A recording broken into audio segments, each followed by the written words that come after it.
Matric परीक्षा पर आधारित यह प्रश्नों का एक सीरीज है। प्रकाश चैप्टर से लिया जा रहा है जो अति ही महत्वपूर्ण है। पहला प्रश्न देखते हैं, प्रकाश क्या है।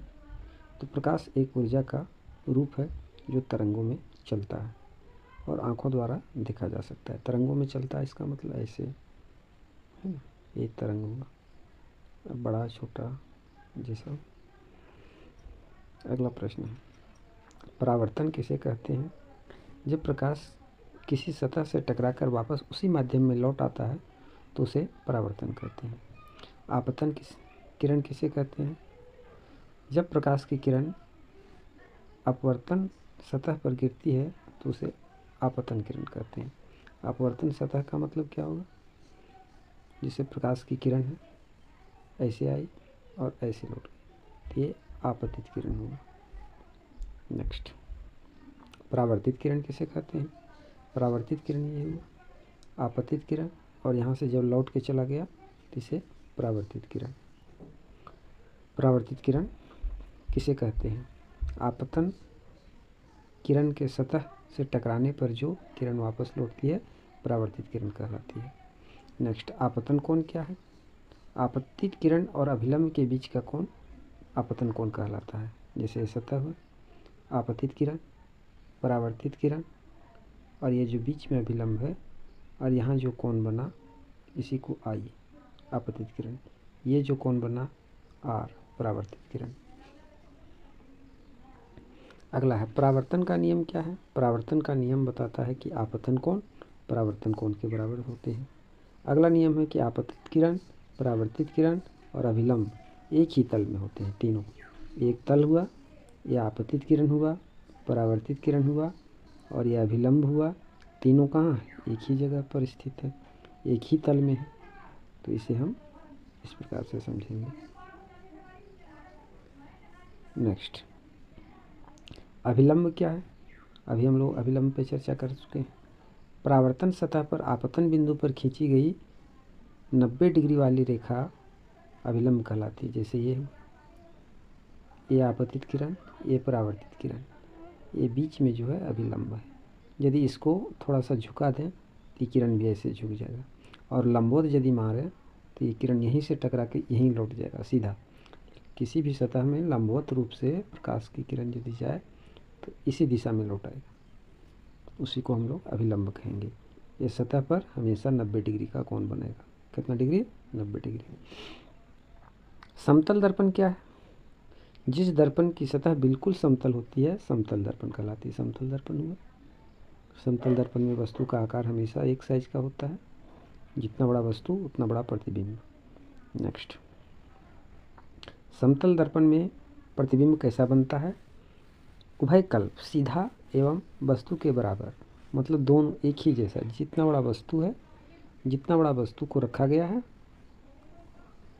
तो इसका प्रतिबिंब भी उतना ही बड़ा बनेगा, न बड़ा न छोटा, सेम आकार का बनेगा। और ये सतह हुआ, ये मिरर हुआ। अपवर्तन क्या है। प्रकाश का एक माध्यम से दूसरे माध्यम में जाने पर मुड़ना अपवर्तन कहलाता है।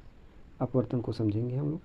प्रकाश की किरण है, एक माध्यम हुआ, ऐसे प्रकाश की किरण आ रही है और दूसरे माध्यम में यदि जाता तो सीधा का सीधा चला जाता, लेकिन ये माध्यम अलग है तो थोड़ा झुक जाता है।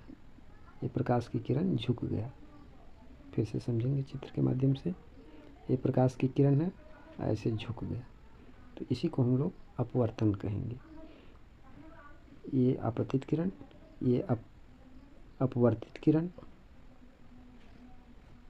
ये अभिलंब की ओर झुक गया। एकदम चल जाता तो ऐसे सीधा चल जाता, झुक गया इसलिए। अगला प्रश्न, अपवर्तन क्यों होता है। क्योंकि विभिन्न माध्यम में प्रकाश की गति अलग अलग होती है, इसलिए अपवर्तन होता है। प्रकाश का वेग किस माध्यम में सबसे अधिक होता है, तो निर्वात में। निर्वात मतलब वहाँ कुछ नहीं रहना चाहिए, हवा भी नहीं रहना चाहिए, उस माध्यम में प्रकाश की चाल सबसे अधिक। अगला प्रश्न, आपतन कोण और अपवर्तन कोण कहाँ बनते हैं। दोनों अभिलंब के साथ बनते हैं। कैसे, तो देखते हैं हम लोग कैसे बनता है। ये आपतित किरण और ये झुक गया और ये अभिलंब हुआ, तो यहाँ जो कोण बना, यहाँ ये हुआ। अभिलंब के सघन माध्यम किसे कहते हैं? जिस माध्यम में प्रकाश की गति कम हो उसे सघन माध्यम कहते हैं। प्रकाश की किरण एक माध्यम से दूसरे माध्यम में जब जाती है तो अभिलंब से दूर या अभिलंब की ओर झुक जाती है। तो जिस माध्यम में प्रकाश की चाल उसी में ज़्यादा होगा जिसकी सघनता कम होगा।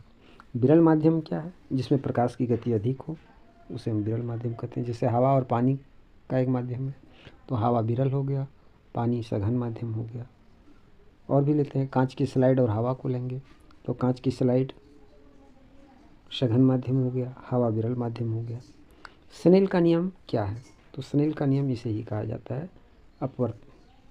प्रकाश के अपवर्तन के नियम को ही स्नेल का नियम कहा जाता है। कैसे? अपवर्तन कोण के साइन और आपतन कोण के साइन और अपवर्तन कोण के साइन का अनुपात समान रहता है। जैसे साइन आई बटे साइन आर बराबर म्यू, इसी को हम लोग कहेंगे। अपवर्तनांक क्या है? निर्वात में प्रकाश की गति और माध्यम में प्रकाश की गति का अनुपात को अपवर्तनांक कहा जाता है। अपवर्तनांक के लिए सूत्र क्या है? n बराबर c बटा भी, जहाँ c निर्वात में प्रकाश की गति और भी माध्यम में प्रकाश की गति। पूर्ण आंतरिक परिवर्तन क्या है? जब प्रकाश सघन माध्यम से विरल माध्यम में एक निश्चित कोण के आधार पर जाता है तो पूरा प्रकाश लौट आता है। इसे पूर्ण आंतरिक परिवर्तन कहते हैं। वही हुआ, जैसे ये हुआ कि एक किरण यहाँ आया और विरल माध्यम में निश्चित कोण पर पूरा प्रकाश वापस लौट आता है और पूरा प्रकाश लौट गया। ऐसे जाना चाहिए, ऐसे लौट आया, तो उसे आंतरिक परिवर्तन कहते हैं। इधर बाहर न जाके इधर ही घूम गया तो आंतरिक परिवर्तन हुआ। क्रांतिक कोण क्या है? क्रांतिक कोण क्या है या किसे कहते हैं? वह आपतन कोण जिस पर अपवर्तित किरण 90 डिग्री का हो जाता है उसे हम क्रांतिक कोण कहते हैं। जैसे एक किरण हुआ,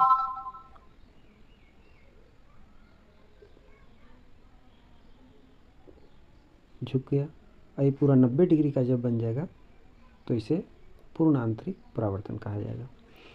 इंद्रधनुष बनने का कारण क्या है? तो प्रकाश का विकिरण है या अपवर्तन है। जैसे प्रिज्म है, प्रिज्म में प्रकाश की किरण को हम लोग डालते हैं तो ये 7 भागों में टूट जाता है ना, 7 भागों में टूट गया तो उसी को हम लोग प्रकाश का अपवर्तन करते हैं। इंद्रधनुष हम लोग कब देखते हैं? बरसात के दिनों में देखा जाता है। और ये कैसे क्यों होता है? तो प्रकाश के अपवर्तन के नियम के कारण से होता है। लेंस क्या है? दोनों सतहों में से कम एक घुमावदार पारदर्शी वस्तु जिसे प्रकाश मुड़ता है उसे लेंस कहते हैं। जैसे एक सतह है ये कांच का और यहाँ से यहाँ प्रकाश की किरण निकलना चाहिए तो इसको हम लोग लेंस कहते हैं। ये इस तरह का है, उत्तल लेंस, अवतल लेंस और बाइफोकल लेंस है ना, इस तरह का भी लेंस है। तो ये हो गया उत्तल लेंस, अवतल लेंस। अवतल लेंस में प्रकाश की किरणें कैसे होती है? तो किरणें फैल जाती है। अवतल लेंस ये हुआ, प्रकाश की जब किरण यहाँ आएगी तो प्रकाश की किरण ऐसे फैल जाएगी। उत्तल लेंस में प्रकाश की किरण कैसी होती है? इसमें उत्तल लेंस हुआ, प्रकाश की किरण जब जाएगी तो ऐसे मिल जाएगी है ना, इसमें सिकुड़ता है, उसमें फैलता है तो किरणें अभिसरित होती है ना।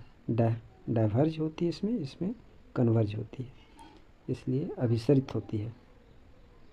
दर्पण सूत्र क्या है? दर्पण सूत्र है 1/f बराबर 1/v प्लस 1/u।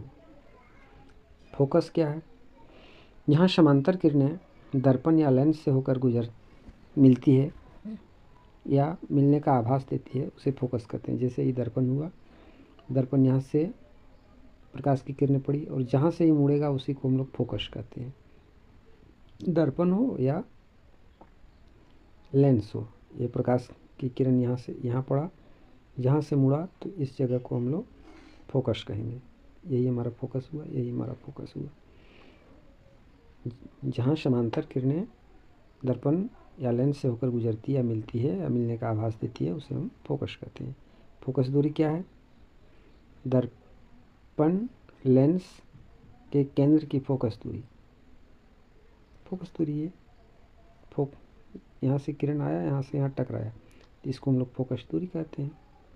फोकस दूरी एफ कहा जाएगा। और यहाँ सी है, तो सी का ही आधा होता है, इसको आर बोला जाएगा। आर बराबर 2f, या एफ बराबर r/2। इसको हम लोग जान चुके हैं। नेक्स्ट, वास्तविक प्रतिबिंब क्या है? जब प्रकाश की किरणें वास्तव में मिलकर प्रतिबिंब बनाती है तो वास्तविक प्रतिबिंब कहलाती है। आभासी प्रतिबिंब क्या है? जहाँ किरणें मिलने का आभास दे पर वास्तव में न मिले, वहाँ आभासी प्रतिबिंब कहलाती है।